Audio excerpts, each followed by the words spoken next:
છે whitener white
તમારે કેમ છે ગળું ગળું બરાબર છે?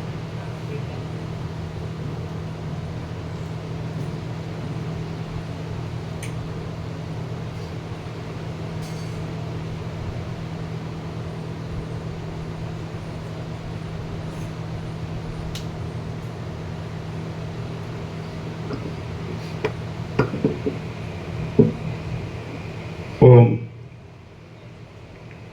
परम चिदाकाश परम ज्योति अखंड ज्योति महाचिदाकाश स्वयं प्रकाश संपूर्ण प्रकाश पूर्ण ब्रह्म अनंत तेजगण अनंत चेतगण परमाकाश केवल अनंत शुद्ध तेजगण परमाकाश अखिलात्मा पूर्ण ब्रह्म परमात्मा परम चिदाकाश परम ज्योति अखंड ज्योति अनंत पूर्ण परम चिदाकाश परम शांति स्वयं सिद्ध स्वयं प्रकाश स्वयं पूर्ण स्वस्वरूप यही सब कुछ है, इसके सिवा कुछ नहीं है। शून्यवास अनंत कोटि महाकल्पो है ही नहीं। महाचिदाकाश स्वयं प्रकाश संपूर्ण प्रकाश महाचिदाकाश ज्योति अनंत अखंड अभेद महाचिदाकाश ज्योति महातत्व महासामान्य महाचिदाकाश स्वसंवेद्य सहज निर्विकल्प महाचिदाकाश परम कैवल्य परम शांति परम चिदाकाश अनंत पूर्ण નિરપેક્ષ, સત, અનંત, સંપૂર્ણ, અપરિગી, નિર્ભ્રાંત, નિરપેક્ષ. વસિઠ રામ, નિર્વાણ ઉત્તરાર્ધ. Round 43મો round.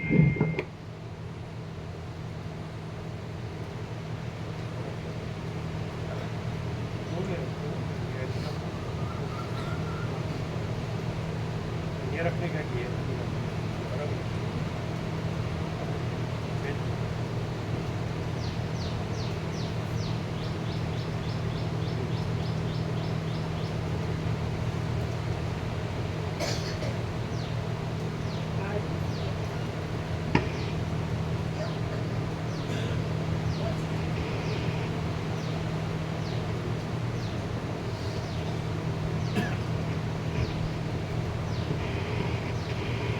આદ્ય પરબ્રહ્મ સદગુરુ દેવ કી જય.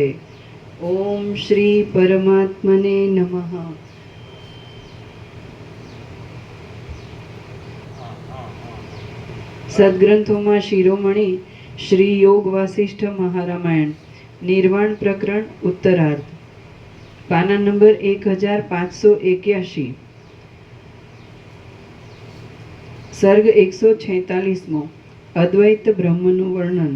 આ 146મા સર્ગમાં પોતાને પ્રસ્તુત સ્વપ્ન જોયા પછી થયેલી સુષુપ્તિ વિશે વર્ણન આવશે અને ફરીવાર પાછા સ્વપ્નના વર્ણન વડે બ્રહ્મ અદ્વૈત વિશે વિસ્તારથી કહેવામાં આવશે. વ્યાદ બોલ્યો, હે મુનિ શ્રેષ્ઠ, એ પ્રાણીના હૃદયની અંદર રહેલ ઓજને વિશે આપ રહ્યા હતા. એ ઓજ વસ્તુતઃ જોતા ભ્રાંતિરૂપ હતું, તો એ પછી આપને શો અનુભવ થયો? મુનિ બોલ્યા, હે પ્રિય વ્યાદ, હું તે પ્રાણીના તેજો ધાતુમાં ઓજમાં કિંવા આનંદમય કોષમાં રહ્યો હતો અને એ પ્રાણીના જીવની સાથે લિંગદેહ વડે મિશ્રિત થઈ ગયો હતો. મેં પછી જે કાંઈ અનુભવ્યું તે તમે સાંભળો. તે સમયે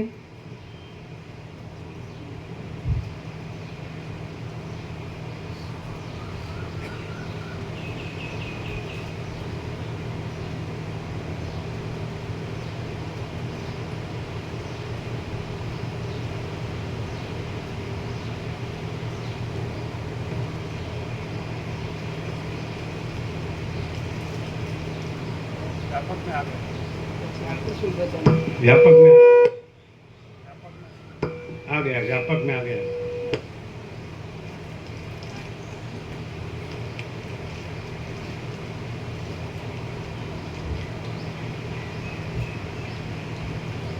એવું છે એકદમ કમ્પ્લીટ, સંપૂર્ણ. કેવી રીતે કે self is not to be newly realised any, self is ever real everywhere એમ કે છે. એટલે એકદમ સંપૂર્ણ.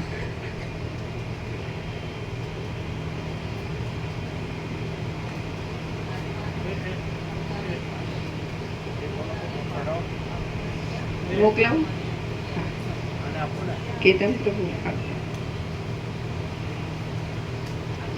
आचार्य प्रभु इसमें नीचे है, नीचे से थोड़े निकाले.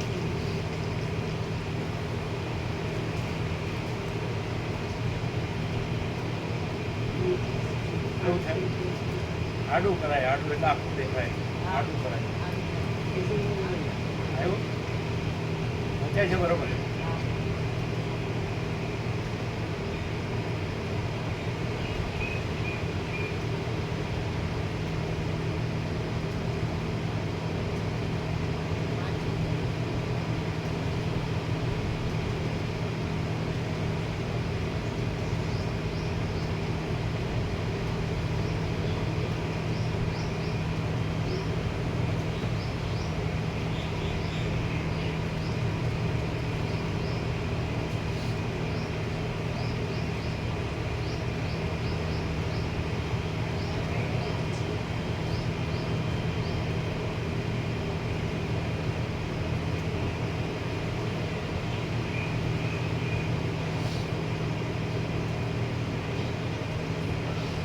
એવું છે ઓકે. હે સંપૂર્ણ છે પ્રભુ, મસ્ત છે. સંપૂર્ણ છે પછી શું કીધું? મસ્ત છે, મસ્ત. મસ્ત. મસ્ત તો રહેવા મળી તો ફેવરેટ શબ્દ છે. જમવાનું મસ્ત, વિશ્રામ મસ્ત અને પ્રકાશ મસ્ત. અચ્છા, તો શું? ઠીક. વ્યાપકના આગળ આત્માને ક્યાં પોતાને જાણવાનું છે, પોતે જ જ્ઞાન છે. આત્માને ક્યાં પોતાને પામવાનું છે, પોતે અનંત સંપૂર્ણ જ છે. એ તો બહુ ઊંઘમાં છે. ઊંઘમાં છે, જાગો, સમાધિમાંથી ઉઠો. આત્માને ક્યાં પોતાને જાણવાનું છે, પોતે જ જ્ઞાન છે. આત્માને ક્યાં પોતાને પામવાનું છે, પોતે અનંત સંપૂર્ણ જ છે. જેનું પ્રભુ ફરીથી સાંભળો, ફરીથી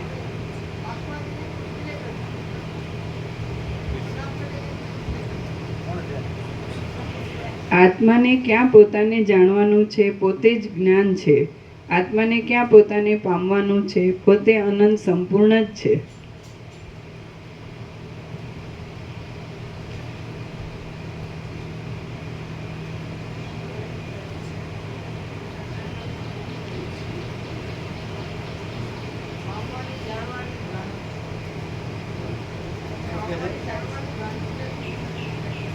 પામવાની, જાણવાની ભ્રાંતિ નથી.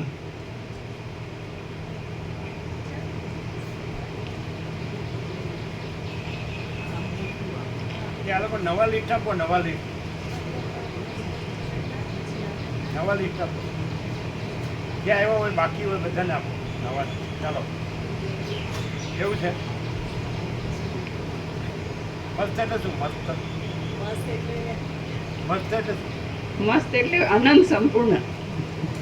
હા, હા, આનંદ આપે. વાહ, મસ્ત. પોતે જ પૂર્ણ, આખું પૂર્ણ, મસ્ત. આનંદ આપે. આનંદ આપે. મસ્ત એટલે આનંદ આપે. આનંદ, અનંત આનંદ. મસ્ત. આનંદ આવ્યા. ઇન્ટરનેશનલ આનંદ. ઇન્ટરનેશનલ આનંદ. આનંદ વ્યાપકમાં એ પૂછે, જોઈ લો. વ્યાપકમાં આવ્યું, વ્યાપકમાં.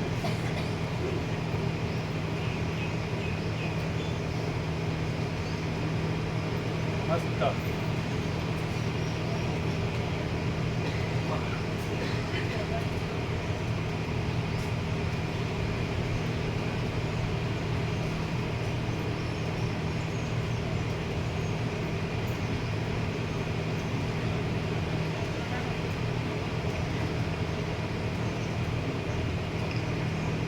પાના નંબર તમે વ્યાપકનું જોઈ લો.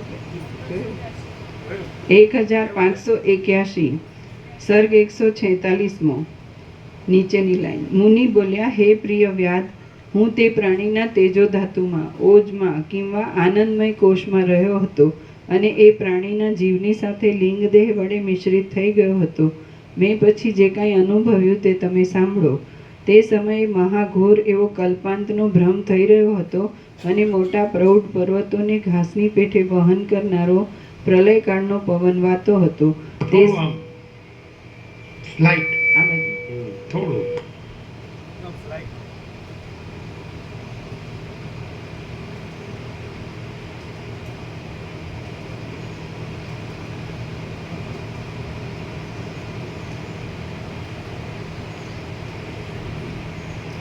તે સમયે કોણ જાણે ક્યાંથી પર્વતોની વૃષ્ટિ થવા લાગી અને તેમાં વિસ્તારવાળા અનેક વનો, શિખરો, ગામડા અને નગરો ઘસડાવા લાગ્યા.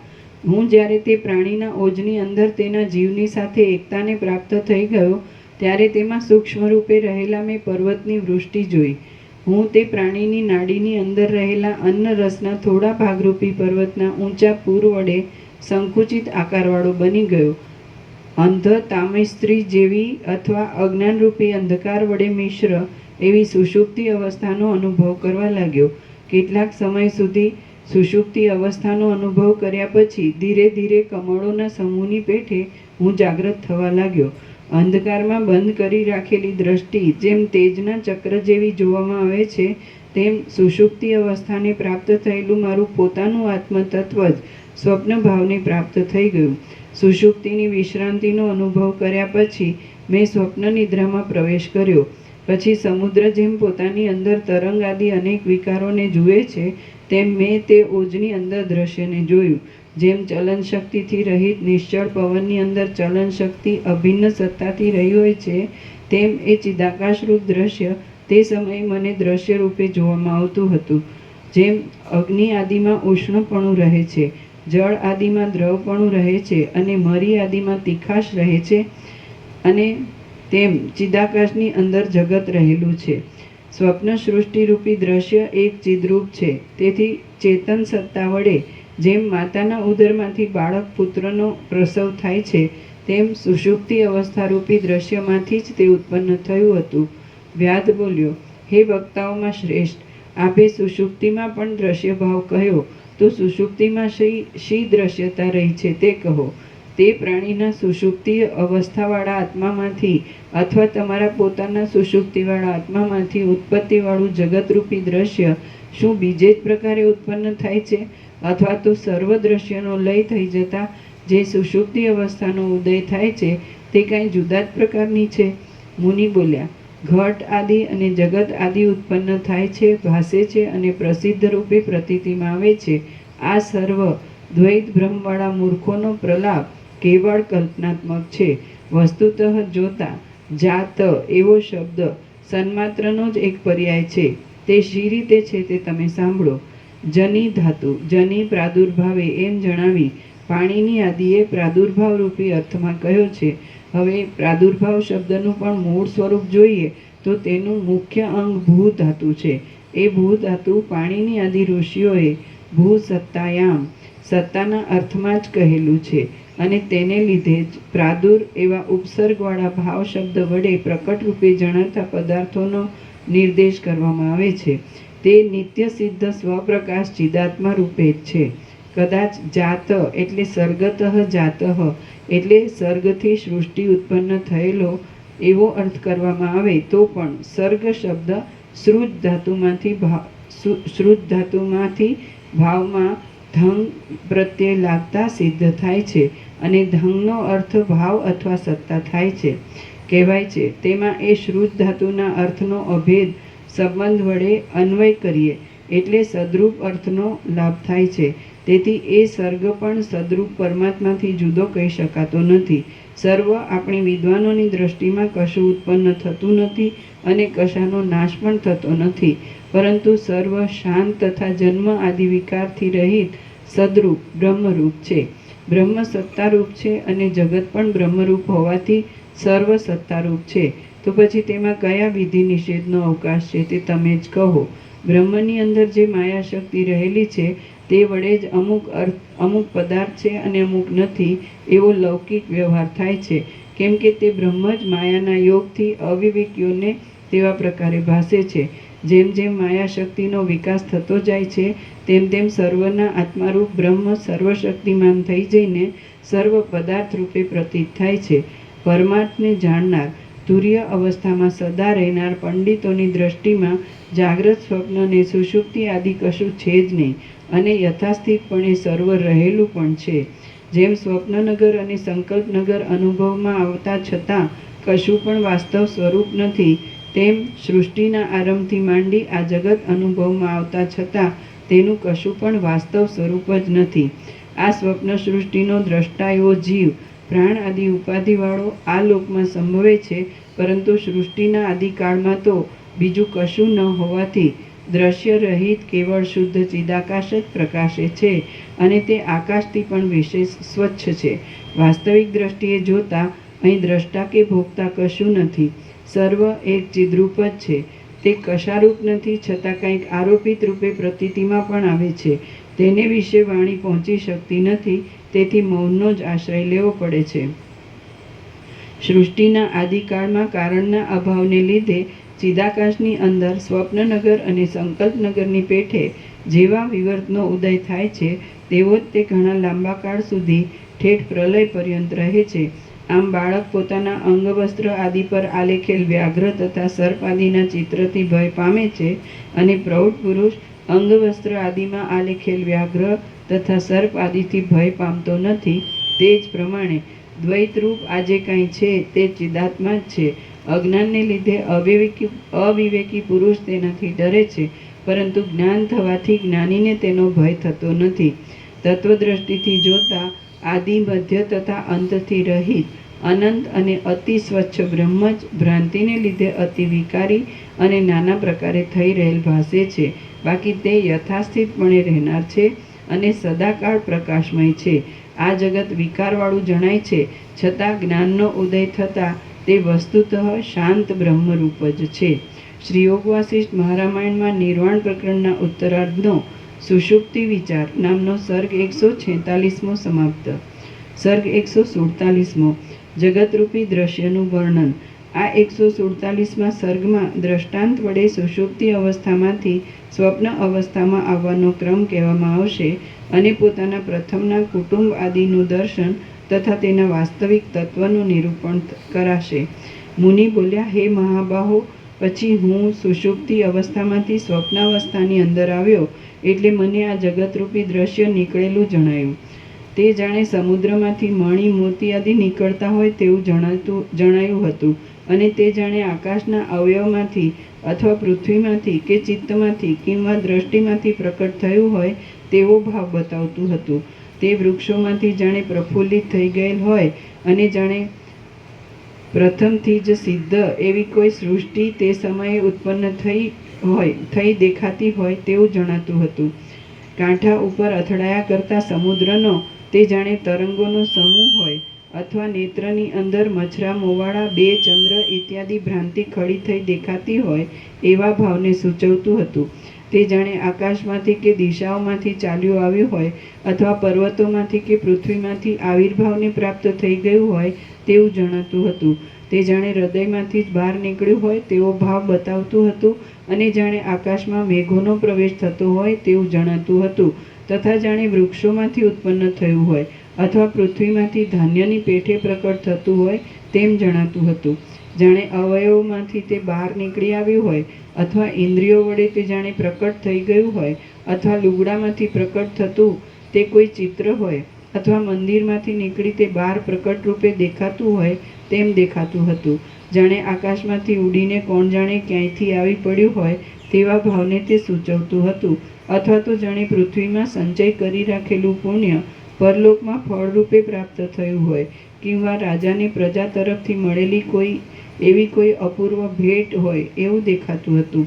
જાણે બ્રહ્મરૂપી વૃક્ષનું પુષ્પ જ કાળયોગે વિકસિત થઈ ગયું હોય, સમુદ્રનો જાણે કોઈ અપૂર્વ તરંગ હોય, અને ચિદાકાશ રૂપી સ્તંભની અંદર જાણે કોતર્યા વિના જ પ્રકટ થઈ ગયેલી કોઈ સુંદર પૂતળી હોય તેવો તે દેખાવ આપતું હતું. આકાશરૂપી મૃત્તિકાના વિકારરૂપી અનંત ભીંતોવાળું તે જાણે આકાશ નગર હોય, અથવા મનરૂપી હાથીનો તે જાણે કોઈ રમણીય વિલાસ હોય, અથવા મિથ્યા છતાં જાણે જીવનું તે સર્વસ્વ હોય એમ જણાતું હતું. આકાશની અંદર ભીંત વિના જ કેમ જાણે કોઈ વિચિત્ર ચિત્ર જ આલેખેલું હોય તેવું તે જણાતું હતું, અને માયા રચવામાં સમર્થ એવી અવિદ્યાના નામને ધારણ કરનાર કોઈ ઐન્દ્રજાલિક માયાનું તે જાણે સર્વસ્વ હોય તેવું દેખાતું હતું. તે મોટા આરંભવાળું અને સ્થિર છતાં દેશકાળથી રહિત હતું. નાના પ્રકારના અનેક પદાર્થો વડે યુક્ત છતાં અદ્વિતીય હતું, અને અનેક પ્રકારે દેખાતા છતાં તે કશારૂપ નહોતું. અવસ્તુરૂપ હોવાથી ગંધર્વનગરના દ્રષ્ટાંત જેવું હતું, અને જાગ્રત અવસ્થામાં ભ્રાંતિ વડે પ્રતીતિમાં આવતા રજ્જુ સર્પ તથા ઝાંઝવાના જળ જેવું હતું. તે ચિદાકાશના એક વિવર્તરૂપ હતું, અને નહીં રચાયેલ છતાં જાણે ખરેખર રચાયેલ જ હોય તેવું જણાતું હતું. તે દેશ, કાળ, ક્રિયા, દ્રવ્ય, ઉત્પત્તિ અને સંહાર વડે યુક્ત હતું. વળી તે દેવતા, દૈત્ય અને મનુષ્યો વડે યુક્ત અને ત્રૈલોક્યના આધારરૂપ પોતાના અંદરના ભાગો વડે મનોહર હતું, તથા પોતાના જુદા જુદા કોઠામાં રહેલા બીજોના સમૂહ વડે સંપૂર્ણ ભરેલા દાડમ જેવું હતું. આમ તે પોતાની અંદર રહેલા અનેક પ્રાણીઓ વડે ભરપૂર હતું.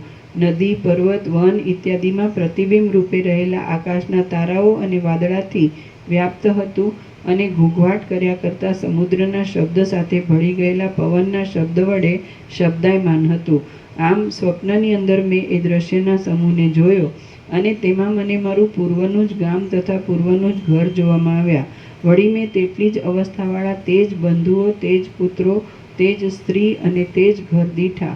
આમાં મહાસાગરમાં ઉપડતો તરંગ તટ ઉપર ગયેલ અને વ્યાકુળ થઈ ગયેલ પોતાના પૂર્વના તરંગને જેમ પાછો ખેંચે છે, તેમ તેઓ ઘર, ગામ, પુત્ર અને બંધુ આદિની મારી પૂર્વની વાસનાને બળાત્કારથી પાછા ખેંચી લાવતા હતા. પછી હું તે સર્વના આલિંગનથી સુખ પામ્યો.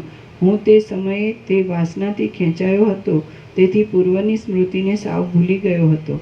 જેમ અરીસો જે વસ્તુ પોતાની પાસે આવે તેના પ્રતિબિંબને પોતાની મેળે જ ગ્રહણ કરી લે છે, તેમ ચિદ્રૂપ અરીસો પણ વાસના વડે જે પદાર્થો પોતા તરફ ખેંચાઈ આવે છે તેને સ્વાભાવિક રીતે જ ગ્રહણ કરી લે છે.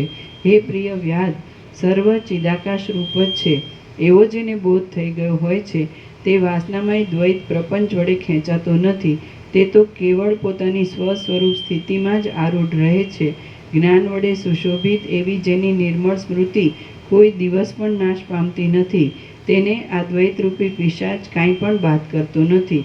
સત્પુરુષોના અને સત્શાસ્ત્રોના સમાગમ વડે તથા અભ્યાસ યોગ વડે જેનામાં તત્વજ્ઞાનનો ઉદય થાય છે, તેમનામાં પછી ફરીવાર તે તત્વજ્ઞાન પોતાના ઉદયનું વિસ્મરણ ન કરતા અહર્નિશ કાયમ જ રહે છે. તે વખતે મારું તત્વજ્ઞાન પ્રૌઢ ન હતું, તેથી તે બંધુ, સ્ત્રી, પુત્ર આદિની વાસના વડે પરાસ્ત થઈ ગયું હતું.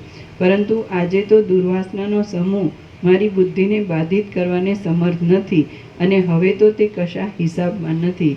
હે વ્યાધ, તારી બુદ્ધિ પણ સત્સંગથી રહિત છે, તેથી હમણાં તરતમાં તે શાંતિ પામતી નથી, પરંતુ અનેક કષ્ટ વડે અદ્વૈતના સ્વરૂપનો બોધ થશે. કરેક્શન, અદ્વૈતના.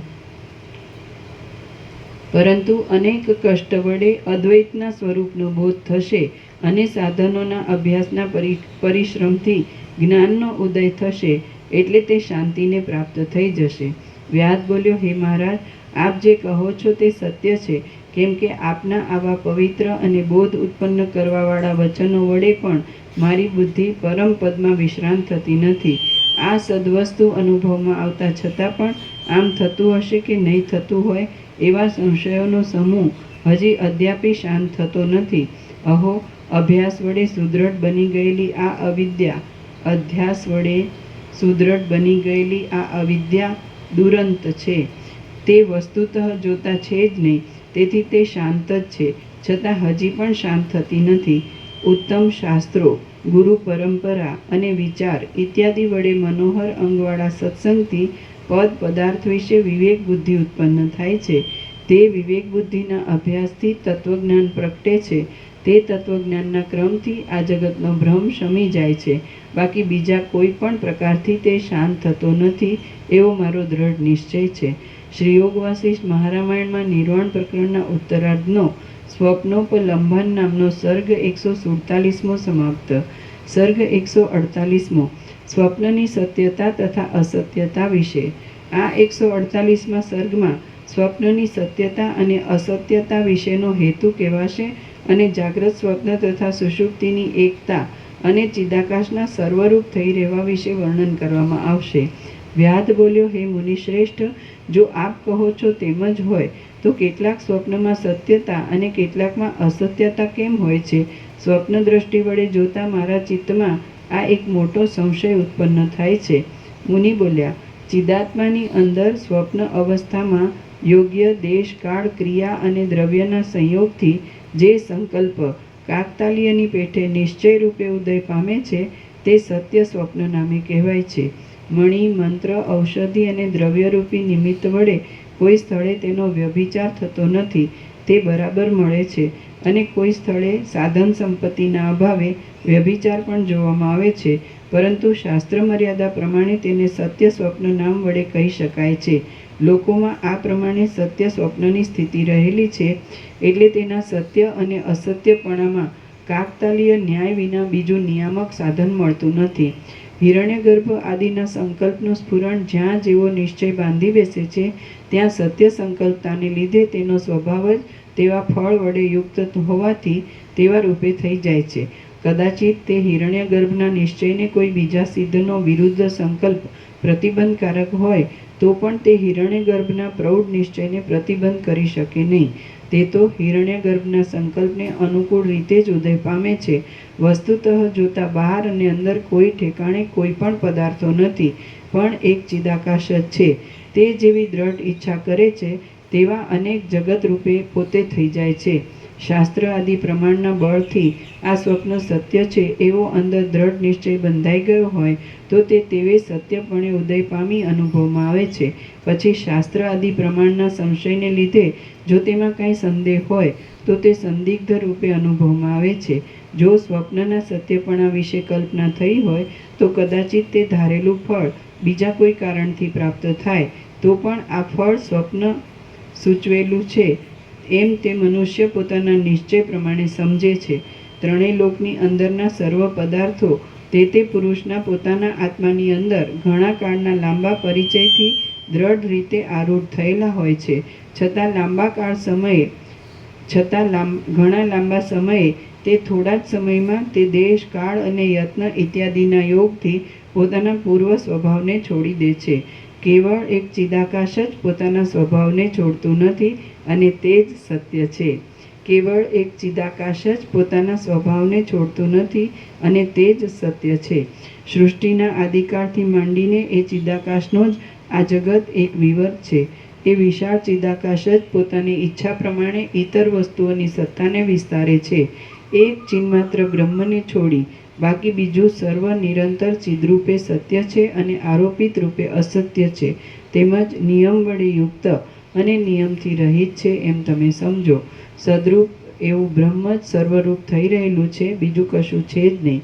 તો પછી એ આભાસમાં સત્ય અસત્યનો શો વિચાર કરવો? અબુદ્ધ પુરુષોને સ્વપ્ન ક્યાંક સત્ય અને ક્યાંક અસત્ય જણાય છે અને પ્રબુદ્ધ પુરુષોને તો તેમાં સત્યતા કે અસત્યતા કશું જણાતું નથી. ચિદાત્માની ભ્રાંતિ જગતને નામે આકારવાળી ભાસે છે અને તે મિથ્યાપણાથી પોતાના ભ્રાંતિ ભાવને સૂચવે છે. તો પછી તેને યથાર્થ શું કહી શકાય? જળ જેમ પોતાની અંદર દ્રવપણાને ધારણ કરી લે છે તેમ ચિદાકાશ ચિત્તરૂપ બની રહે છે. પોતાના આત્માની અંદર જે કાંઈ વિવર્ત ભાવને પ્રાપ્ત થાય છે તે જ આ જગત છે. જેમ સ્વપ્નને જોઈ સુષુપ્તિનો અનુભવ થાય છે તેમ જાગ્રતને જોઈ સ્વપ્નનો અનુભવ થાય છે.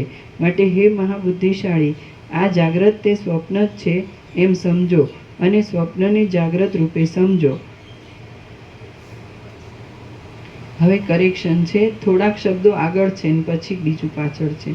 જન્મ આદિ વિકારથી રહિત એક બ્રહ્મ જ એ બંને રૂપે થઈ રહેલ છે.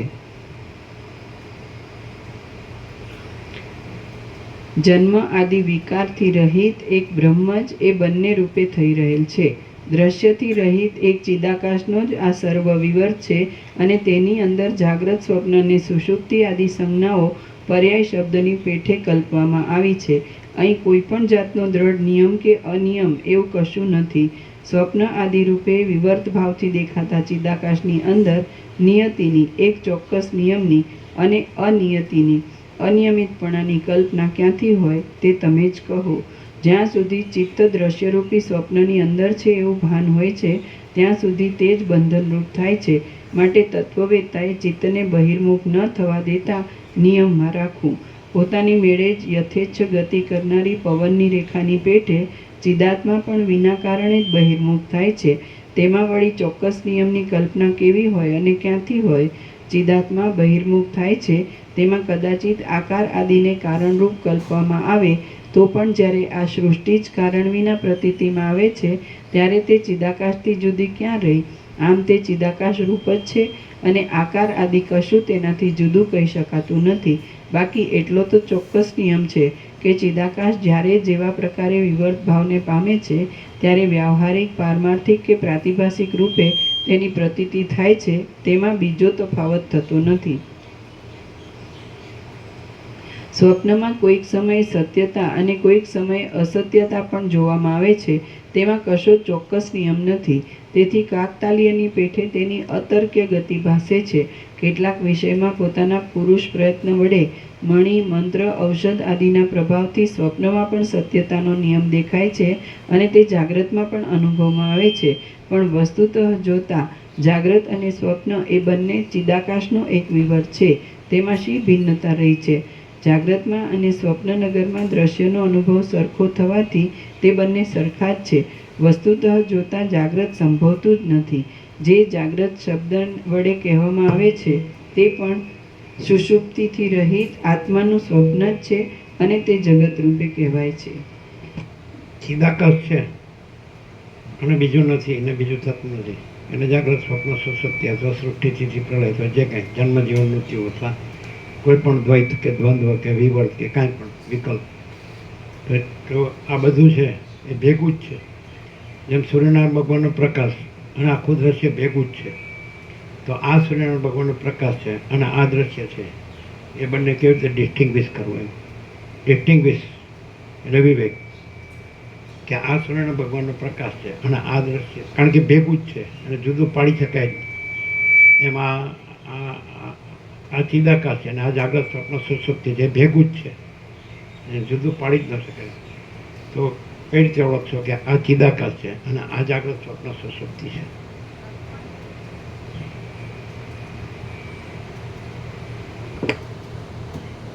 આમ જાડી દ્રષ્ટિથી જોઈએ ને તો જે બદલાતું ને નથી રહેતું ને એવું જે છે એ આ દ્રશ્યમાં આવે અને એ જેના લીધે દેખાય છે, જેની હોવાથી એ પ્રકાશ સૂર્યપ્રકાશ છે એમ થાય. અને સૂક્ષ્મ દ્રષ્ટિથી જોઈએ તો સત્તા પ્રકાશ છે સૂર્યના છે, સૂર્યનારાયણ ભગવાનના, અને બાકી કંઈ પણ દેખાતું હોય એના સિવાયનું તો એ નથી, એવું થાય. એ તો બધું સાંભળેલું છે, વાંચેલું છે, સમજેલું છે, એટલે ફિલોસોફી છે. પ્રેક્ટિકલમાં તો કોઈ સૂર્યનારાયણ ભગવાનના પ્રકાશથી આ ત્રૈલોક્યને જુદું પાડી જ ન શકે. પણ આ સૂર્યનારાયણ ભગવાન છે નો પ્રકાશ છે ને આ ત્રૈલોક્ય છે. પ્રેક્ટિકલી, ફિલોસોફિકલી નહીં. આ તો ફિલોસોફિકલી થયું. આમ સહજ બાળક હોય કે મૂર્ખ હોય કે ગમે એવો ઓછી બુદ્ધિવાળો હોય, અજ્ઞાની હોય, તો એને ગળે ઉતરી જાય એવું કેવું હોય તો કે આ ચિદાકાશ છે અને આ ત્રૈલોક્ય છે અથવા તો દ્રશ્ય છે, જે કહેતા હોય.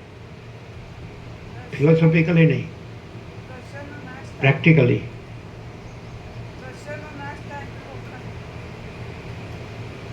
ફિલોસોફિકલી શબ્દો જ માત્ર, શબ્દ બુદ્ધિથી નહીં, સાયકોલોજીકલી નહીં, ઇન્ટેલેક્ચ્યુઅલિકલી નહીં અને ફિલોસોફિકલી નહીં, થિયોરોટિકલી નહીં, પ્રેક્ટિકલી. આ આપણે છીએ અને આ ચિદાકાશ છે અને આ બધું છે, આકાશ ને આકાશમાં બધું. હવે આ ચિદાકાશ છે અને આ આપણે ને આ બધું છે, તે કેવી રીતે આમ ડિસ્ટિંગ્વિશ કરી શકાય કે આ ચિદાકાશ અને આ બધું દ્રશ્ય, આપણે અને આ બધું આકાશ અને આકાશમાં છે બધું. એ એસ્ટ્રોનોમી ડેવલપ થઈ છે એટલે અનંત સૂર્યો, અનંત બ્રહ્માંડો, આકાશ ગંગા, અનંત નક્ષત્રગણ, તારાગણ, બધું અનંત અનંત અનંત. તો આ અનંત આ ચિદાકાશ છે ને આ અનંત દ્રશ્ય છે. હવે આમ પ્રેક્ટિકલી અત્યારે જ આપણે here and now at this very moment, અને અત્યારે જ આ ક્ષણે, એટલે કોઈ પણ થિયોરિટિકલી નહીં, એમ સાયકોલોજીકલી નહીં, ફિલોસોફિકલી નહીં, ઇન્ટેલેક્ચ્યુઅલી નહીં, કોઈ શાસ્ત્ર ગુરુથી નહીં, ડાયરેક્ટ સીધું કે આ ચિદાકાશ છે અને આ દ્રશ્ય છે. એ કેવી રીતે આમ ચોખ્ખી ખબર પડે? ગમે એવું મૂર્ખ હોય, અબૂધ હોય, બાળક હોય, ઓછી બુદ્ધિનો હોય તો પણ અનુભવી શકે કે આ ચિદાકાશ છે અને આ બધું દેખાય છે. જેમ કે આ સૂર્યના ભગવાન છે અને આ બધું પ્રકાશે છે, એ છે. આ પ્રકાશ છે અને આ બધું પ્રકાશે છે, તો બે જુદું જ ન પાડી શકાય. બે એક જ છે એવું લાગે. આ ચિદાકાશ છે અને ચિદાકાશ આ બધું પ્રકાશે છે, તો જુદું જ ન પાડી શકાય. કારણ કે એ ચિદાકાશ પ્રકાશ અને ચિદાકાશ જે પ્રકાશે છે એ બધું ચિદાકાશ જ છે, પણ એને આ જે શાસ્ત્રીય રીતે જે સમજાવ્યું છે એ રીતે ન અનુભવાય. શાસ્ત્રોથી જે છે એ શબ્દો જ લાગે, પ્રેક્ટિકલ ન અનુભવાય. પ્રેક્ટિકલ એમ કે આ ચિદાકાશ છે અને આ દ્રશ્ય છે.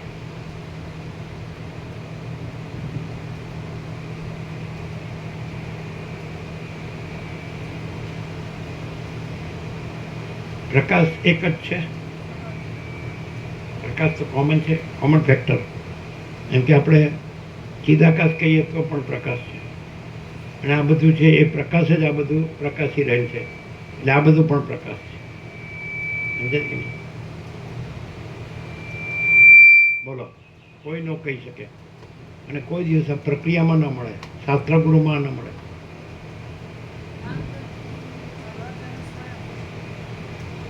કહીએ કોણ બોલ્યું?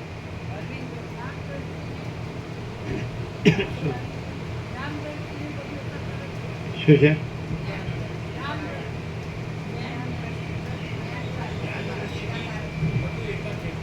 શું કે જ્ઞાન દ્રષ્ટિથી બધું એક જ ચિદાકાશ જ છે. પછી દ્રશ્ય જે નથી, આભાસ જે છે એને પછી ચિદાકાશ માની લેવામાં આવે. એમણે કીધું સર્વત્ર, એમનું સર્વત્ર સાચું ને અમારું સર્વત્ર સાચું. અમારું સર્વત્ર ચિદાકાશ, એમનું સર્વત્ર દ્રશ્ય. બે એકદમ ડિસ્ટિંગ્વિશ, ક્લિયરલી. કોઈની જરૂર નહીં, એમ કોઈ પણ પ્રમાણની જરૂર નહીં, સ્વતઃ પ્રમાણ. કહીએ પ્રકાશ તો કોમન ફેક્ટર છે ને.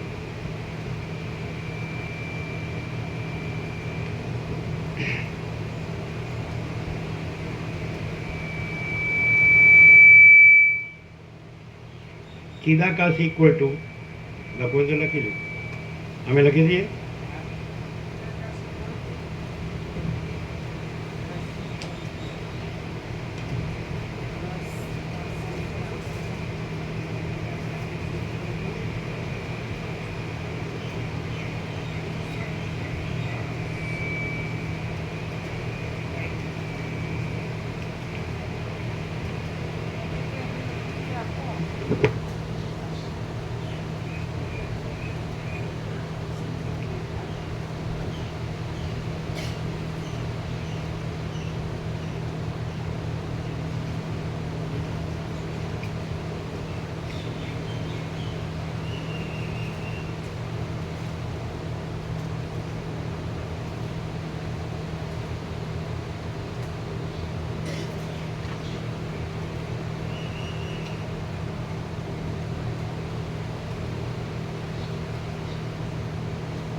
આ બધું છે ને, આ બધું ઉપચારમાં કે પ્રક્રિયામાં ના મળે, શાસ્ત્રગુરુમાં ના મળે. તે એનું કારણ શું? એમાં કેટલું બધું છે, કરોડો તત્વજ્ઞાનના ગ્રંથો છે, પણ બધું કેટલી એ પરમ તત્વને કેટલી રીતે એનો પ્રકાશ કરે છે, તો પણ પ્રેક્ટિકલ ના અનુભવાય. શબ્દો અને અર્થો ને એવું બધું ફર્યા કરે મગજ. આમાં મગજની જરૂર નથી, શબ્દોની જરૂર નથી, અર્થોની જરૂર નથી, શાસ્ત્રની જરૂર નથી, ગુરુની જરૂર નથી, પ્રક્રિયાની જરૂર નથી, કોઈ ઉપચારની જરૂર નથી, ડાયરેક્ટ. એટલે એક અબૂત બાળક હોય તો એ જોઈ શકે સીધું કે બરાબર दूध का दूध में पानी का पानी, दूध ने पानी भेड़ा हो तो क्या दूध ने आ पानी.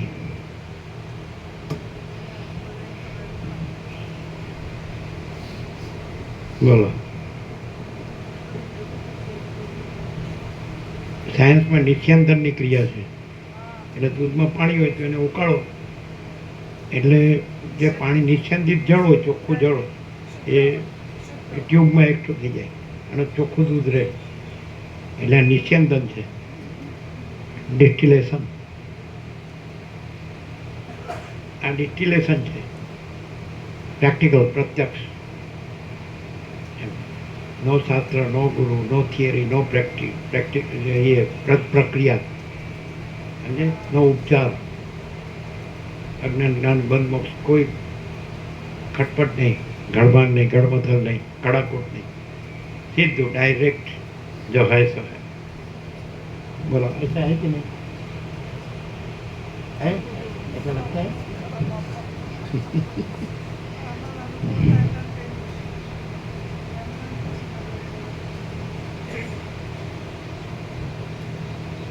કોઈની જરૂર નહીં અને સીધું આમ તમે આમ સીધું આમ દર્શન કરો ને તો સીધું દર્શન થાય.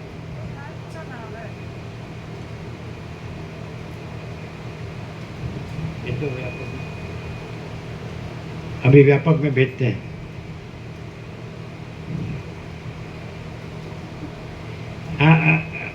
मानस છે ને આ પ્રકાશ છોડી દે ને તો એને કાંઈ ખબર ન પડે. આખી દુનિયા ઘૂમી વળે ને, ફરી વળે ને, અને આખી દુનિયામાં જેટલું તત્વજ્ઞાન છે એમાં ફરી વળે ને, મગજમાં ભરી દે ને તો ભાર વધે અને આ હળવું ફૂલ થઈ જાય. કાંઈ રહે જ નહીં, ભાર જ નહીં. ફૂલનો ભાર હોય પણ આનો ભાર ન રહે.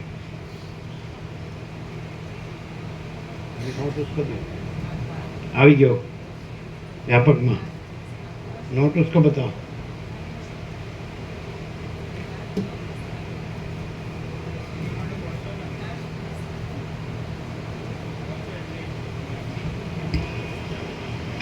चिदाकाश इक्वल टू प्रकाश माइनस आकार, दृश्य इक्वल टू प्रकाश प्लस आकार. એને બતાડો, પછી બે આચાર્ય પ્રભુને બતાડો. બોલો આ ક્યાંય મળે? આ ચોખ્ખું છે કે નહીં? ચાલો ન સમજાયું.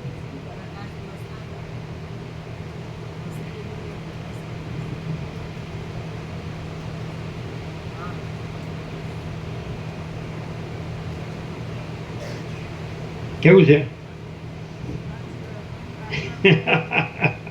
ગમે એટલે ગોથા ખાવ ને પતો જ ન લાગે. કેવું છે?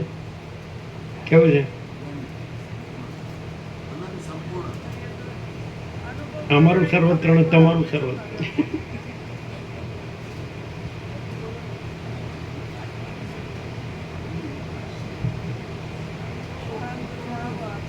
ન ખબર પડે એવું છે? હે? ચોખ્ખું ચોખ્ખું, પ્યોર એન્ડ શ્યોર. આ તમે ગમે એટલા ગુરુ કરો, ગમે એટલા શાસ્ત્રોના ખાં બની જાઓ, ગમે એટલા મોટા મોટા શબ્દો જાણો, અને ગમે એટલી ચર્ચા ને વાદ વિવાદ ને દલીલ ને કડાકૂટ બધું ટીકા ટિપ્પણ ને કશું ના મળે. મગજ ફેરવવાનું અને પાછું કરતા હોય પાછું બીજું જ, બોલતા હોય બીજું જ, કરતા હોય બીજું જ, ઠેકાણું ન પડે. બોલો આ કેવું છે? ન સમજાયું છે? અને કોઈ પણ માણસ ગમે એટલો મોટા મોટા પરમ તત્વનો મોટા મોટા શબ્દનો ખાં થઈ જાય ને, પણ આ એનામાં પ્રેક્ટિકલમાં ન હોય. એ બોલતો હોય શું અને કરતો હોય શું, અને ખરેખર આવો રહ્યો હોય તો એ કેવો હોય? દેખાય માણસ જેવો માણસ, સામાન્ય માણસ જ દેખાય. વસીટ જ કહે છે કે એ સામાન્ય માણસ જેવો જ દેખાય. એને સદા અખંડ જ્યોતિનું દર્શન થાય ને એને સદા પરમ જ્યોતિનું દર્શન થાય, પણ એ સામાન્ય માણસ અંદર છે કે એ સામાન્ય માણસ જેવો જ દેખાય, તો પછી એને કેવી રીતે ઓળખવો કે આ સામાન્ય માણસ નથી?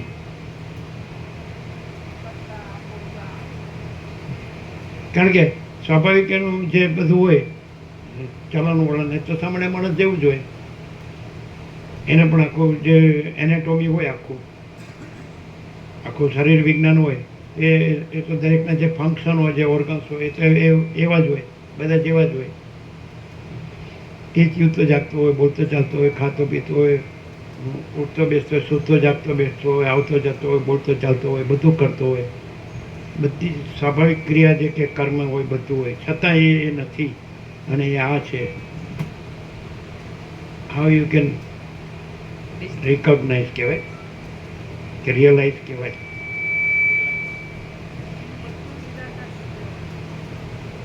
આ પ્રભુએ આપ્યું હમણાં જ ચોખ્ખું ચાટ આપ્યું તો ખરી પ્રભુ.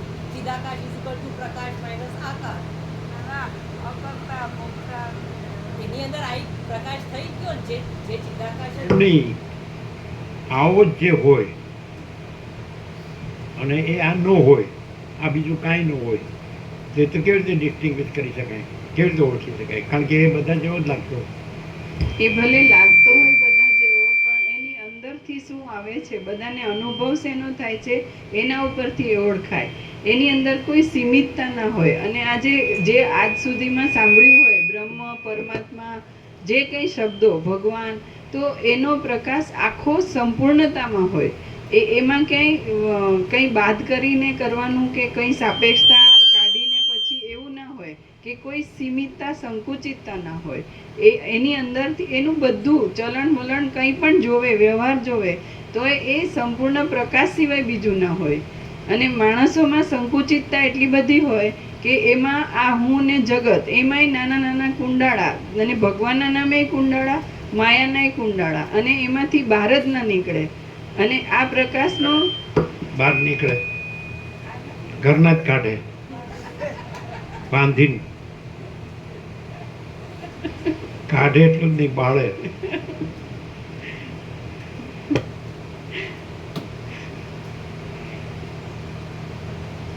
બીજું એક એવું થાય કે એ માણસ ભલે સાદો સીધો સિમ્પલ દેખાતો હોય અને દુનિયાના કોઈ ઠઠારા ઠાઠમાટ ના હોય, પણ એના નૂરતે જ જુદા હોય. એના સાનિધ્યમાં આવે ને તો એના જે સામેનો માણસ છે એના ચિત્તમાં બે ચાલતું હોય, માયાએ હોય ને ભગવાનનુંય હોય. તો ત્યાં જાય ને એટલે એનું ચિત્ત ઇનેક્ટિવ થઈ જાય, કંઈ એનું રહે નહીં, અને એ પોતે આ અનુભવ કરી શકે એવો એ પોતે એને લાયક થઈ જાય એમની પાસે જાય તો. હવે અમે કહીએ એ દેખાતો હોય તે કેવી રીતે ઓળખાય? અને એ ન બોલતો હોય તોય એ પોતે જ છે. પેલું કાંઈ ન બોલે, અક્ષર એ કાનો માત્ર, અને પેલો છે એ બધુંય બોલે, બધુંય આવડે, ગમે એવા ભલભલાને પણ એ ભરમાવે. તો બે કેવી રીતે ઓળખાય? તમે કીધું એવું નહીં કહીએ, અમે કહીએ આ બધું જ છે. એ દેખાતું હોય એને અંદરથી, એને કશામાં કાંઈ કરવા પણ પામવા પણ ન હોય.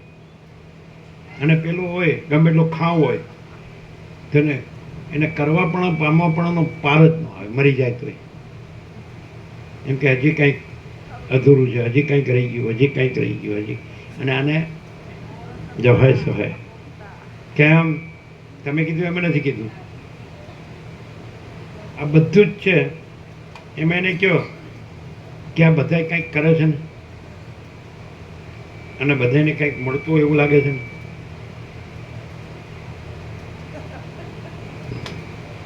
એ કાંઈ ન કહેતો હોય તો પછી કેવી રીતે ઓળખાય? એ તો આ તો અંદરના લક્ષણ કીધા કે એને કાંઈ કરવા પામવા પણ ન હોય. અને પેલાને ગમે આ બધા શાસ્ત્રોનો ખાં હોય, શબ્દોનો, એનું કરવા પણ એ મરી જાય ને તોય પાર ન આવે, કરવા પણ પામવા પણ ન. તો હવે કેવી રીતે ઓળખાય? એ તો બોલતો નથી, એ તો કાંઈ કહેતો નથી કે હું આમ કે હું તેમ. આ આમ કે આ ફલાણું કે ઢીકણું આમ કે તેમ, તો કેવી રીતે ઓળખવો? કોઈ પણ દ્રશ્ય ભ્રાંતિના આધાર વગર એની લઘુતા ગ્રંથિ સેવ્યા વગર સંપૂર્ણ આનંદ મંગળ હોય અને પૂર્ણ પ્રકાશ પૂર્ણ આનંદ મંગળ. આપણો પેટર્ન શબ્દ કહીએ. શું કીધું? શબ્દ નહીં, પ્રેક્ટિકલ કહીએ. આધી રાત મેં 00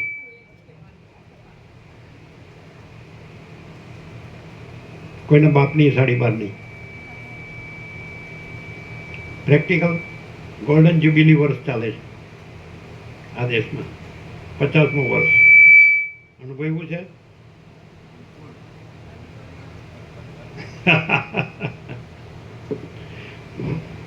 કોઈ ગમે એવું એમ કે બસ હું પૂર્ણ થઈ ગયો, પણ આ હોય એનામાં, અને એની ગધા મજૂરીનો પાર આવે એમ કે બસ હવે અમે પૂર્ણ થઈ ગયા, અમારે હવે આની જરૂર નથી, તેની ગધા મજૂરીનો પાર આવે.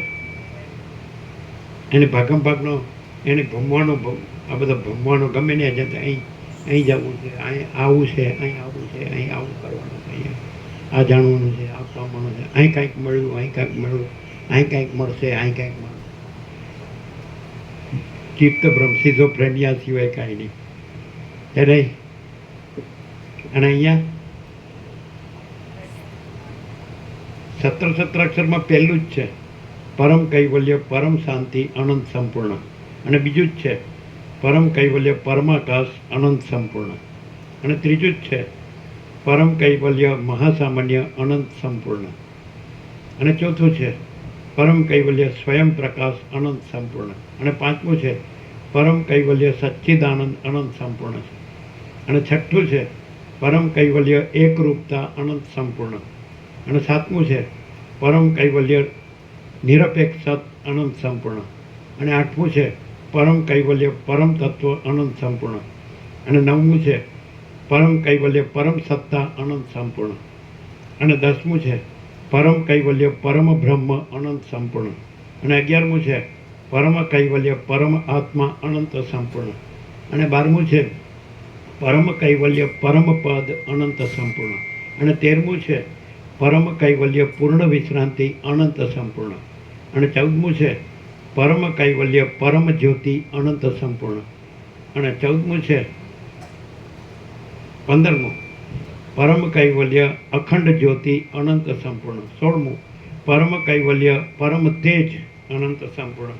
અને 17મું પરમ કૈવલ્ય, અખંડ તેજ, અનંત સંપૂર્ણ. હવે આ ક્યાંય મળે? હું ગુરુ, તું શિષ્ય, હું ભગવાન, તું ભક્ત. બસ ફર્યા કરો ફેરફું દરડી. અને આ શાસ્ત્ર વાંચો ને આ શાસ્ત્ર વાંચો, આ જાણો ને આ જાણો, અને આ બોલતા થઈ જાઓ એમ. અને મારી જેમ જમાવતા થઈ જાઓ, જમાવટ કરો. મગજ ભારે ભારે. આ તો મળે જ નહીં, પ્રકાશ તો મળે જ નહીં. અને અંદર આકારોના રાફડા ફાટ્યા હોય, વિચારવાણી શબ્દ છે જ નહીં, પરાપર્યંતી મધ્યમાં વૈખરી છે જ નહીં, શાસ્ત્રગુરુ છે જ નહીં, ઈશ્વર જીવ છે જ નહીં, ભેદાભેદ છે જ નહીં, કાંઈ આવતું જતું છે જ નહીં, બડા છોટા ભલા બુરા છે જ નહીં. જો હે સો હે. બોલો, ક્લિયર છે? પરમ કૈવલ્ય, પરમ શાંતિ, અનંત સંપૂર્ણ એ આમાં જ મળે, બીજે ક્યાંય ના મળે. બીજે બધે ધખારા જ હોય, કાંઈ નહીં, દોડા દોડી, ભાગમ ભાગ. ભગવાને ક્યાંય ને ક્યાંય ભાગમ ભાગ કરતા હોય. ચાલો.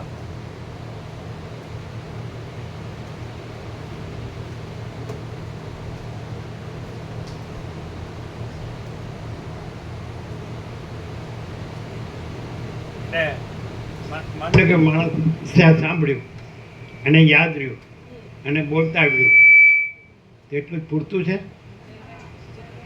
તો શું પૂરતું છે?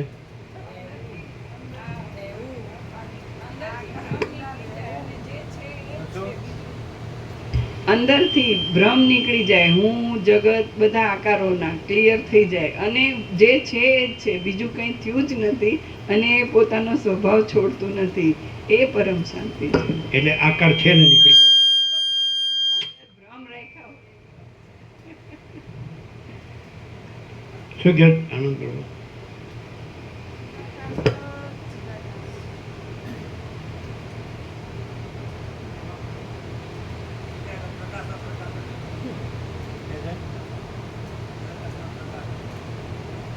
અખંડ રહેવું એ પ્રકાશમાં પ્રકાશખંડ રહેવું. શું કહે છે? પ્રકાશમાં પ્રકાશ જ છે, એમાં બીજું કંઈ ના આવે. પ્રકાશમાં પ્રકાશ જ છે, એમાં બીજું કંઈ ના આવે. એટલે બીજું કાંઈ છે એટલે કેવું પડે કે બીજું કાંઈ ન આવે.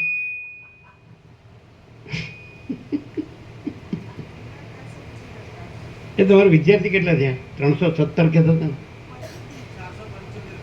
કેટલા?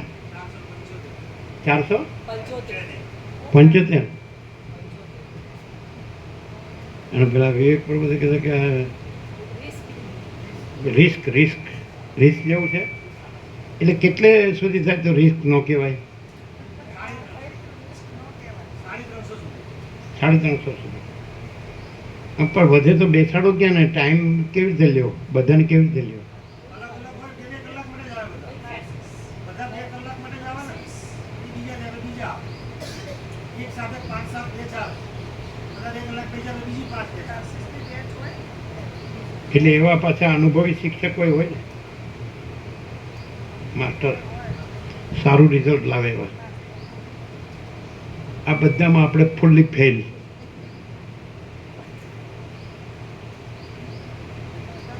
અને પ્રકાશમાં 100 આઉટ ઓફ 100. આચાર્ય દેવો ભવ આ કે શું કીધું? આ ગુરુનું લાવ્યા. પણ આમ તો મેં ક્યાં છે ને દફતરે ક્યાં છે? અને દફતર હોવું ને ગુમ થવું ક્યાં છે? અહીં તો એવું ક્યાં છે? એ શબ્દો અહીંયા ક્યાં છે? અહીં તો શબ્દ જ નથી. અચ્છા, જે અનંત સંપૂર્ણ પરમ કૈવલ્ય પરમ શાંતિ અનંત સંપૂર્ણ એ શબ્દ છે તો છે કે નહીં? અને બીજું કંઈ છે? અને બીજું કંઈ થાય છે? આ બૂમો કોને પાડવી પડે? હમતુમ હોય તો અને દફતર હોય તો. પણ આ તો હમતુમ ક્યાં છે? દફતર ક્યાં છે? પરમ કૈવલ્ય પરમ શાંતિ અનંત સંપૂર્ણ. નો હમતુમ બિઝનેસ, નો દફતર બિઝનેસ અને નો ગુમ બિઝનેસ. હોય તો ગુમ કહેવાનું હોય ને, એટલે છે એવો અર્થ થાય. પણ ગુમ થાય નહીં, મોટું થાય દફતર. આમ તો દફતર ગુમ ન થાય, બોલવાનું છે, પછી મોટું થાય. હવે મોટું કરવાનું. પેલા સિંધી પ્રભુ હતા ને, સતીશ પ્રભુના મિત્ર, ખબર છે? ખેરાલુ ઓધો પ્રભુ એવું કહેતા ખબર છે? શીરા લાડવાને મેળાવડા. શીરા લાડવા મેળવડા. ઓધો પ્રભુ. પછી દફતર ગુમ થયું, મોટું થયું.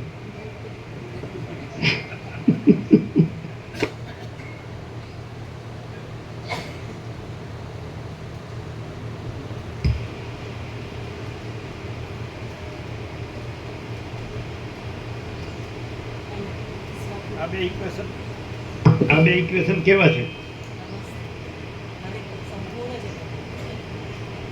ગમે એમને ખબર પડે. છેતરાય ઠગાય ક્યાંય? આંખો ખુલ્લી હોય, કાન ખુલ્લા હોય, નાક ખુલ્લું હોય, મોઢું ખુલ્લું હોય, જીભ ખુલ્લી હોય, હાથ પગ ખુલ્લા હોય, હૃદય ખુલ્લું હોય, મગજ ખુલ્લું હોય, મન બુદ્ધિ ખુલ્લા હોય, પ્રાણ પ્રકૃતિ ખુલ્લા હોય તો ક્યાંય છેતરાય? બધું દેખાતું હોય, બધું જણાતું હોય, બધું અનુભવતું હોય તો ક્યાંય છેતરાય? છેતરાય? ક્યાં રોટલી છે, આ શ્રીખંડ છે.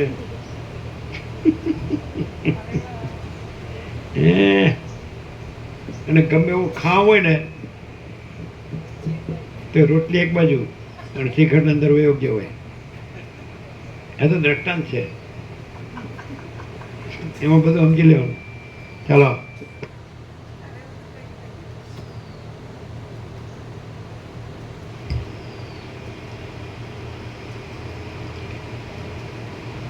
સ્વપ્ન આદિ રૂપે વિવર્ત ભાવથી દેખાતા ચિદાકાશની અંદર નિયતિની, એક ચોક્કસ નિયમની અને અનિયતિની, અનિયમિતપણાની કલ્પના ક્યાંથી જ હોય તે તમે જ કહો. જ્યાં સુધી ચિત્ત દ્રશ્યરૂપી સ્વપ્નની અંદર છે એવું ભાન હોય છે ત્યાં સુધી તે જ બંધનરૂપ થાય છે. માટે તત્વવેત્તાએ ચિત્તને બહિર્મુખ ન થવા દેતા નિયમમાં રાખવું. પોતાની મેળે જ યથેચ્છ ગતિ કરનારી પવનની રેખાની પેઠે ચિદાત્મા પણ વિના કારણે જ બહિર્મુખ થાય છે. તેમાં વળી ચોક્કસ નિયમની કલ્પના કેવી હોય અને ક્યાંથી હોય? ચિદાત્મા બહિર્મુખ થાય છે તેમાં કદાચિત આકાર આદિને કારણરૂપ કલ્પવામાં આવે તો પણ વ્યાપકમાં મોકલી દીધું, વ્યાપકમાં ગયા ને.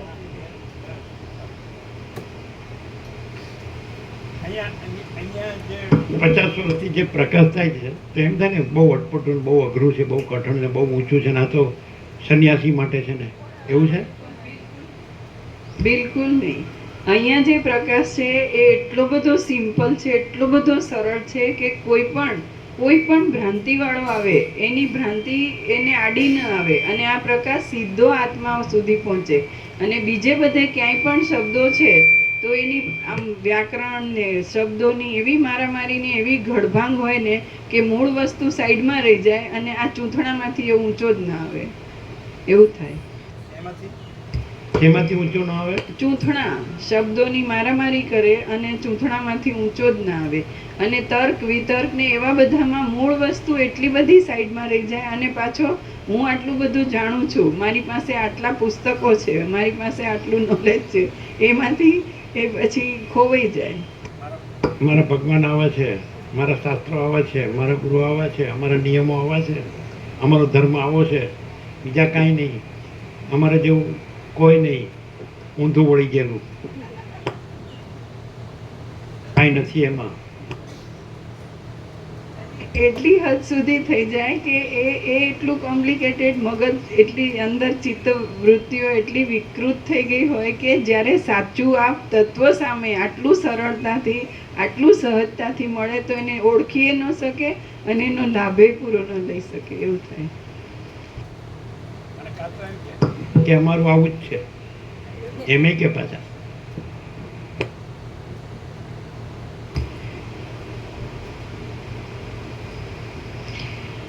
આમાં એટલા બધા સિમ્પલ શબ્દો છે જે માણસ પોતે ટેવાયેલો હોય, જે વસ્તુ જાણતો હોય એ જ શબ્દથી એને સીધો પ્રકાશમાં પોતાનો અનુભવ છે, સ્વરૂપ છે, ત્યાં લાવી દે છે આ પ્રકાશ. અને બીજે બધે ક્યાંય શબ્દો ભલે આના જ હોય પણ એને એવો ટ્વિસ્ટ કરીને મૂકે. તમને એમ ન થાય હું પુરુષ છું? આકારની જે કલ્પના છે નથી, એ એટલું સિમ્પલી કહેવામાં આવે. અમને અચ્છા સમજ્યા, પુરુષ નથી, સ્ત્રી છો. કોઈ આકારની કલ્પના નથી ને પ્રકાશ છે, એકદમ ક્લિયર.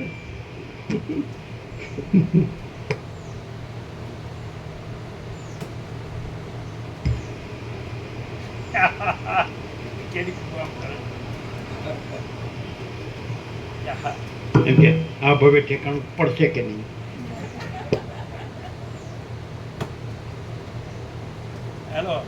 ઠેકાણું પડવું છે ત્યારે પડશે, પણ સાચો પ્રકાશ તો મળે છે. પડવું છે ત્યારે પડશે એમ કીધું એટલે રાજી થઈ ગયા, લાયસન્સ મળી ગયું.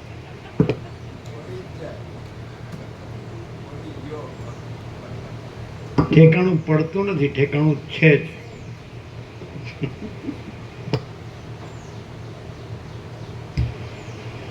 ચિદાત્મા બહિર્મુખ થાય છે તેમાં કદાચિત આકાર આદિને કારણરૂપ કલ્પવામાં આવે તો પણ જ્યારે આ સૃષ્ટિ જ કારણ વિના પ્રતીતિમાં આવે છે ત્યારે તે ચિદાકાશથી જુદી ક્યાં રહી? આમ તે ચિદાકાશ રૂપ જ છે અને આકાર આદિ કશું તેનાથી જુદું કહી શકાતું નથી. બાકી એટલો તો ચોક્કસ નિયમ છે. આકાર આદિ હાલ પાછળ જ છે, વચ્ચે વાહે લાગેલા જ છે, વાહે કે હું વચ્ચે બીજાને ઘૂસવા જ ન દઉં.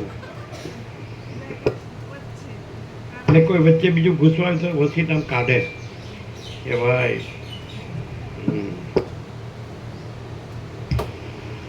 આમ તે ચિદાકાશ રૂપ જ છે અને આકાર આદિ કશું તેનાથી જુદું કહી શકાતું નથી. બાકી એટલો તો ચોક્કસ નિયમ છે કે ચિદાકાશ જ્યારે જેવા પ્રકારે વિવર્ત ભાવને પામે છે ત્યારે વ્યવહારિક, પારમાર્થિક કે પ્રાતિભાષિક રૂપે તેની પ્રતીતિ થાય છે, તેમાં બીજો તફાવત થતો નથી. સ્વપ્નમાં કોઈક સમયે સત્યતા અને કોઈક સમયે અસત્યતા પણ જોવામાં આવે છે, તેમાં કશો ચોક્કસ નિયમ નથી. તેથી કાકતાલીયની પેઠે તેની અતર્ક્ય ગતિ ભાસે છે. કેટલાક વિષયમાં પોતાના પુરુષ પ્રયત્ન વડે મણિ, મંત્ર, ઔષધ આદિના પ્રભાવથી સ્વપ્નમાં પણ સત્યતાનો નિયમ દેખાય છે અને તે જાગ્રતમાં પણ અનુભવમાં આવે છે. પણ વસ્તુતઃ જોતા જાગ્રત અને સ્વપ્ન એ બંને ચિદાકાશનો એક વિવર્ત છે. તેમાં શી ભિન્નતા રહી છે? જાગ્રતમાં અને સ્વપ્નનગરમાં દ્રશ્યનો અનુભવ સરખો થવાથી એ બંને સરખા જ છે. વસ્તુતઃ જોતા જાગ્રત સંભવતું જ નથી. જે જાગ્રત શબ્દ વડે કહેવામાં આવે છે તે પણ સુષુપ્તિથી રહિત આત્માનું સ્વપ્ન જ છે અને તે જગત રૂપે કહેવાય છે. આપણે અહીં એવી જ રીતે સ્વપ્ન પણ નથી. જે કાંઈ સ્વપ્નના જેવું કહેવાય છે તે પણ સુષુપ્તિમાં, જાગ્રતમાં અને સ્વપ્નમાં સદા એકરૂપ રહેનાર બ્રહ્મનું ચિન્મય સ્વરૂપ જ છે. એ પ્રમાણે જાગ્રત, સ્વપ્ન આદિ આ કશું કોઈ દિવસ છે જ નહીં, પણ અવિનાશી ચિત્સત્તા જ દેહાધ્યાસને લીધે મરણની ભ્રાંતિને અનુભવે છે અને પછી દ્રશ્યને પણ ભ્રાંતિ વડે અનુભવે છે. જેમ અનંત કાળ પર્યંત નિરંતર તેના તે જ જળ બિંદુઓ તથા તરંગો સમુદ્રમાં ઉછળતા રહે છે, તેમ તેના તે જ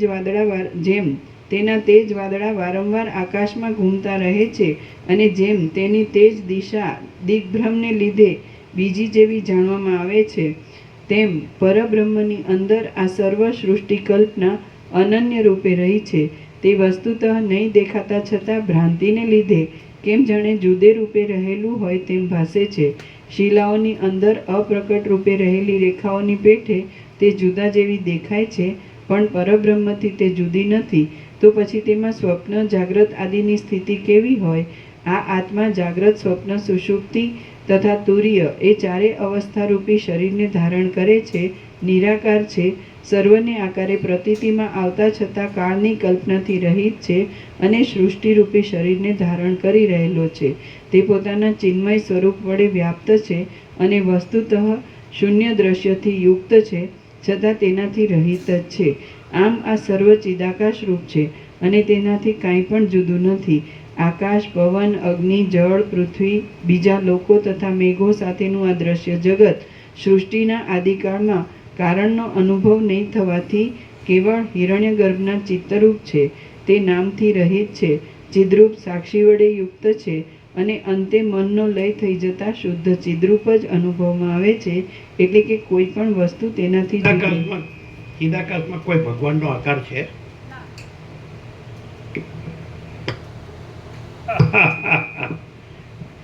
તો પછી કોઈ શૈતાનનો આકાર તો હોય જ ક્યાંથી?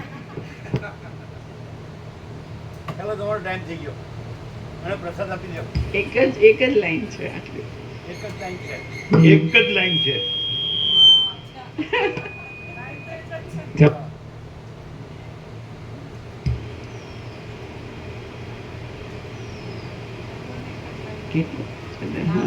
આકાશ, પવન, અગ્નિ, જળ, પૃથ્વી, બીજા લોકો તથા મેઘો સાથેનું આ દ્રશ્ય જગત સૃષ્ટિના આદિકાળમાં કારણનો અનુભવ નહીં થવાથી કેવળ હિરણ્યગર્ભના ચિત્તરૂપ છે. તે નામથી રહિત છે, ચિદ્રૂપ સાક્ષી વડે યુક્ત છે અને અંતે મનનો લય થઈ જતા શુદ્ધ ચિદ્રૂપ જ અનુભવવામાં આવે છે. એટલે કે કોઈ પણ વસ્તુ તેનાથી જુદી છે જ નહીં.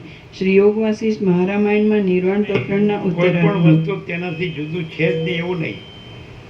કોઈ પણ બીજી વસ્તુ તેમાં છે જ નહીં.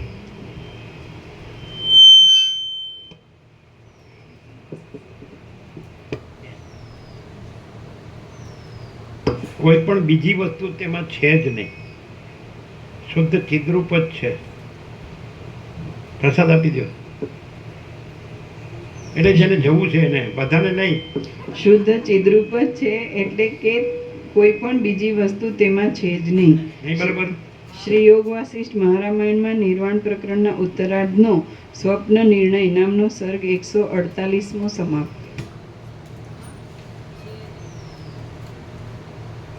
ચાલો, આપણે ચાલુ રાખો.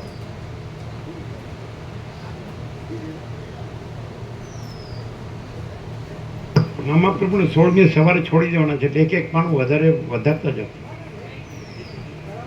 મામા પ્રભુને 16મી સવારે જ પતાવી દેવાનું.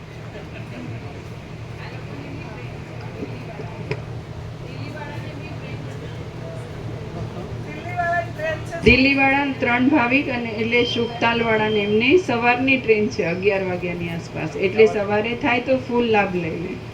અચ્છા.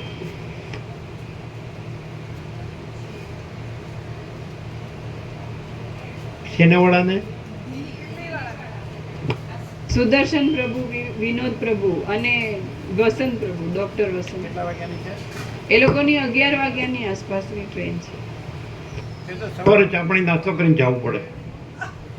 સાંભળવા ના રહેવાય, સાંભળવા ના રહેવાય, જવું પડે. ચા પાણી નાસ્તો કરીને જવાનું અને સાથે 2 ટાઈમનો પ્રસાદ આપવાનો. કેવું છે?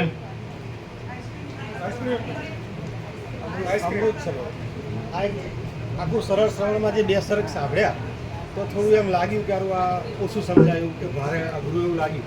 પણ છેલ્લે જે વચનામૃત આવ્યું ને એ ચિદાકાશ બરાબર પ્રકાશ માઇનસ આકાર અને દ્રશ્ય બરાબર પ્રકાશ પ્લસ આકાર, એમાં બધું ઇઝી, સરળ અને ક્લીન થઈ ગયું. શું બધું સરળ થઈ ગયું, ક્લીન સમજવામાં. પહેલાં પ્રભુ આખું જે સરળ શ્રવણ કર્યું તો એમાં લાગ્યું કરું આવું શું ગંભીર ના કરવાનું એવું લાગ્યું. સરળ શ્રવણ અમને ના સમજાય એવું લાગ્યું. યુવા વચના પ્રભુએ શ્રવણ આપ્યું તો એકદમ થઈ ગયું, થઈ ગયું સરળ. ઉતરી જાય, સુધી ઉતરી જાય. આ કોને હેપી બર્થડે છે?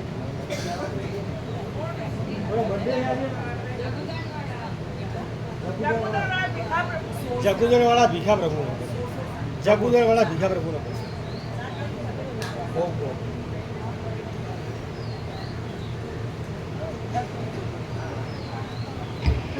સર્ગ 149મો સ્વપ્ન વૃત્તાંત.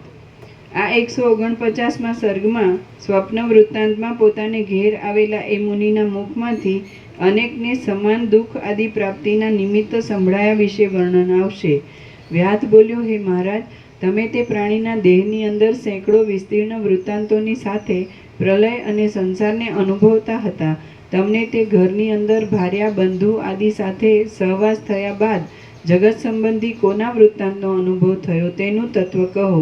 મુનિ બોલ્યા, હે સદાચરણમાં પ્રીતિ રાખનાર સાધુ, પછી તે પ્રાણીના હૃદયની અંદર રહેનાર ઓજમાં મને જે કંઈ અપૂર્વ વૃત્તાંતનો અનુભવ થયો તે તમે સાંભળો.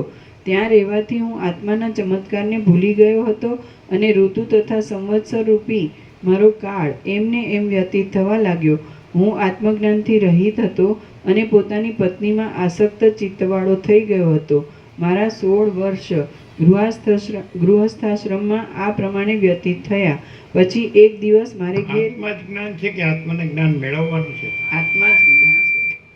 તો બધા કે આત્મજ્ઞાન મેળવવાનું છે અને એના માટે શાસ્ત્રો ભણવાના છે, ગુરુ કરવાના છે.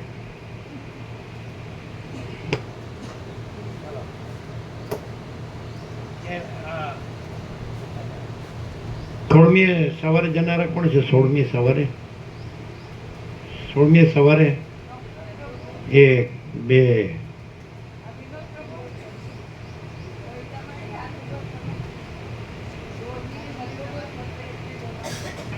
ના ના, આ લોકોને દિલ્હીવાળા કેટલા છે? આ જવાનું કહેતા હતા, ડૉક્ટર પ્રભુ જવાનું કહેતા હતા. થાય એટલે બરાબર. રાજુ પ્રભુને ક્યારે જવાનું? રાજુ પ્રભુ ક્યારે? ટિકિટ થઈ ગઈ? બરાબર.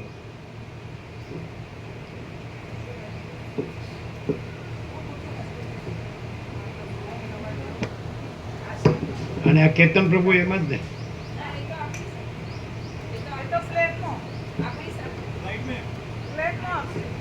અમારી સાથે છે? ફ્લાઇટમાં છે?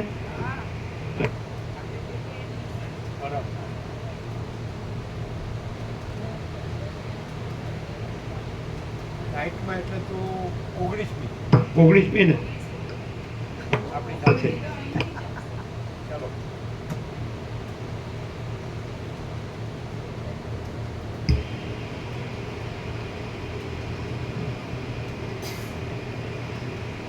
હું આત્મજ્ઞાનથી રહિત હતો અને પોતાની પત્નીમાં આસક્ત ચિત્તવાળો થઈ ગયો હતો.